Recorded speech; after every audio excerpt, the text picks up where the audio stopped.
Thank you so much. This case is certainly not new to you. You wrote the definitive book about this almost 20 years ago.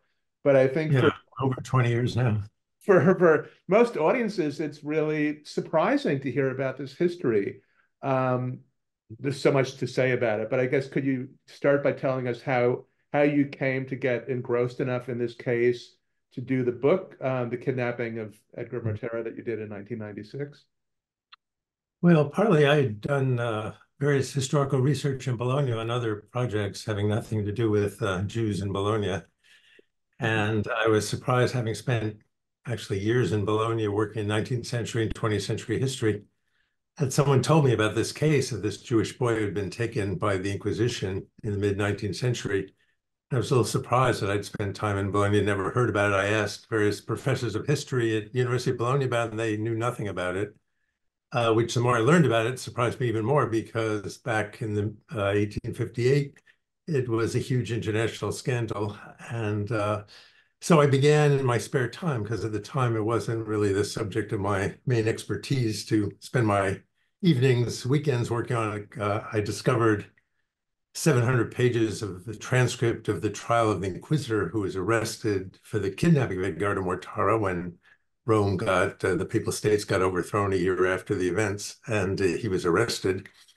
And it was just such really thrilling, dramatic stuff that I decided I wanted to write a history. There had never been a history of it written, and write it for a broader audience in a way, although based on the original archival research, a way that would attract a broad audience to it. So that was uh, how I came to do it. And that was back, it was published in the US in 1997.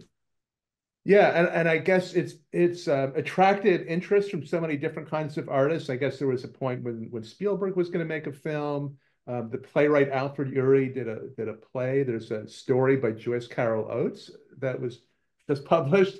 I'm not Joyce Carol Oates. It was Cynthia I'm Ozick. sorry, Cynthia Ozick. Yeah. Cynthia Ozick. So I don't know. I guess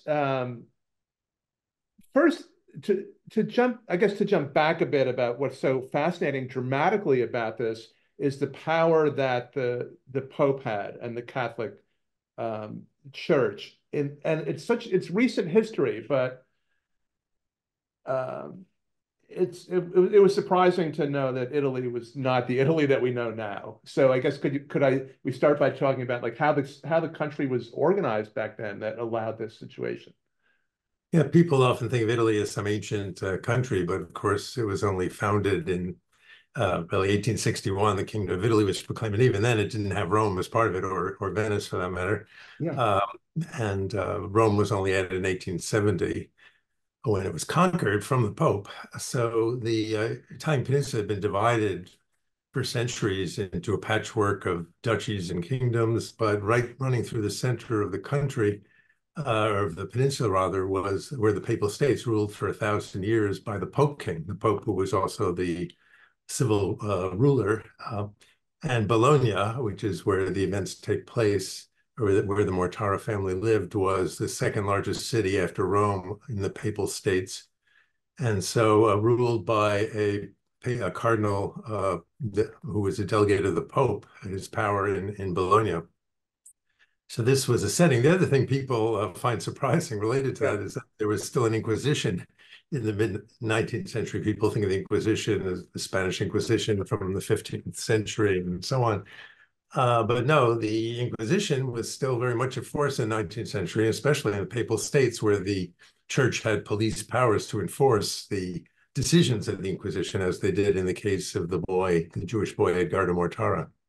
Yeah, I looked at some of the New York Times coverage, and this was a worldwide, known case. And the New York Times talks about the Inquisition, an article from Yeah, I mean, there 1868. were, when Edgardo was taken, the months that followed in the fall of 1858, New York, if you saw the Times ran dozens of stories about the case. Yeah, There were protest meetings. A protest meeting in San Francisco, Free Edgardo, had 3,000 people present. In New York, 2,000.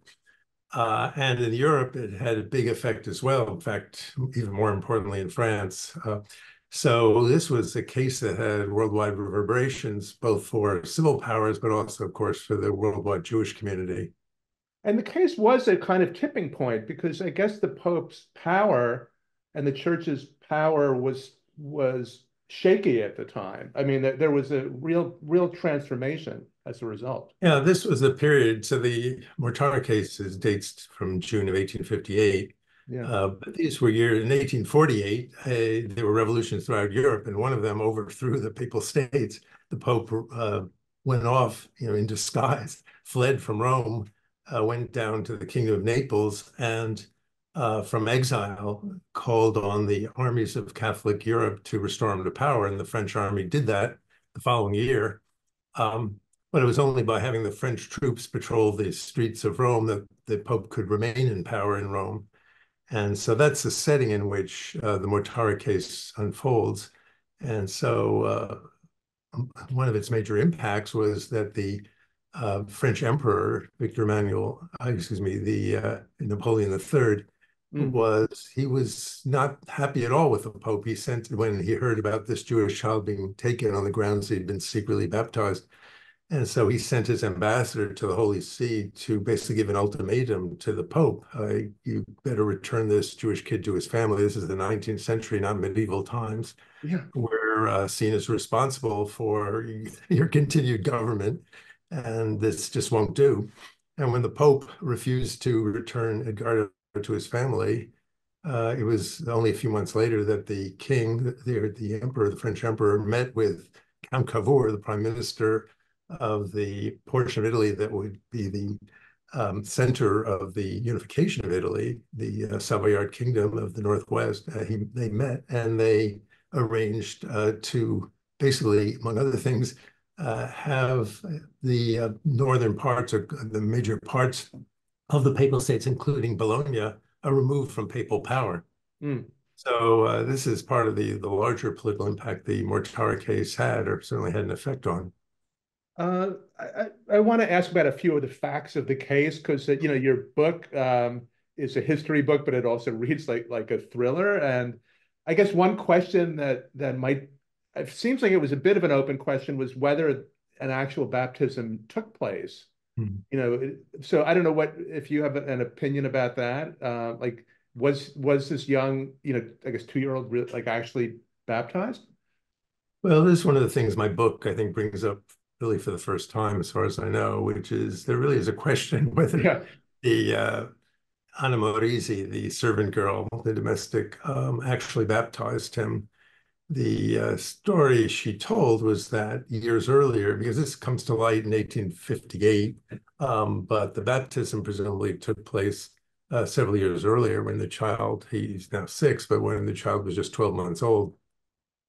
And she claims that she had, when the child was sick, she was worried he might die, and so learned how to baptize. She was illiterate, and when the parents weren't looking, baptized the child.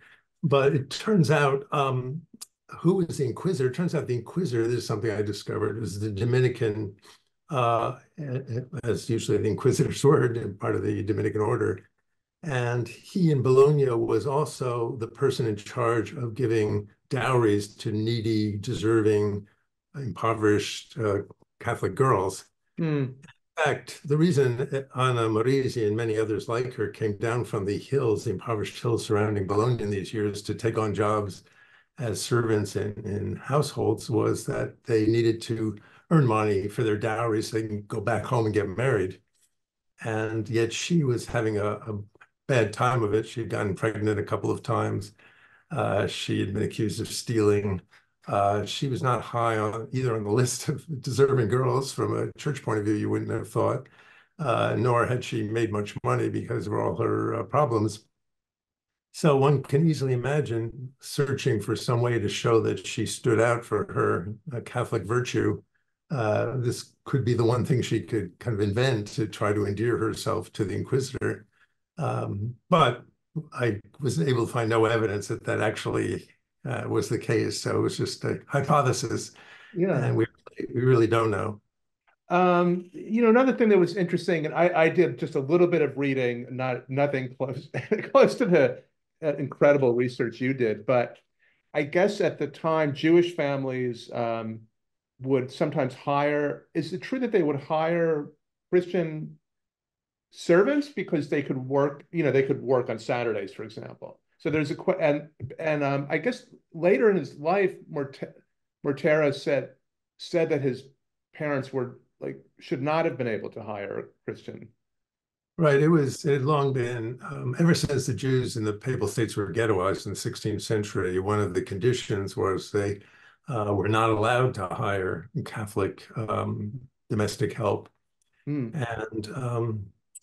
And in fact, the Jews had a kind of love-hate relationship toward the practice. On the one hand, partly for the reason you mentioned, that because on Saturday they couldn't light their lanterns and so on without non-Jewish help and so on. But also, the Jews had all been kicked out by the popes in the late 16th century out from Bologna. So there were no Jews living in Bologna from 1593, the second time they were kicked out by the popes, until Napoleon took over Bologna around the turn of the 19th century, and some Jews trickled in and remained there, but they remained there in a kind of legal limbo. They really weren't supposed to be there once the Pope returned to power in 1814. So there's just a small community, about 200 Jews, that weren't allowed to have a synagogue, for example. So even if they'd wanted to hire a Jewish servant, there just wasn't much of a population to draw from. Yeah. But that said, the Jews also lived in fear of what actually would happen to the Mortara family, because this sort of thing had happened many times in the past, that a Christian servant working in a Jewish household had secretly baptized a child, let the authorities know, and the child was then removed from the family for good. Incredible. That could. So the last thing I want to ask you about has to do with the way the story ended, and of course, the Catholic Church doesn't come off very well here. The Catholic Church from the time. It's also a bittersweet ending because Mortera himself, rather than going home, you hope that he will return to his Jewish roots, but he became a priest and actually a real missionary. One of the New York Times articles that I looked at has him visiting Brooklyn, as a Christian missionary. So I don't know just what your thoughts are about sort of how this, the ending, which is very, very bittersweet to say the least. Yeah.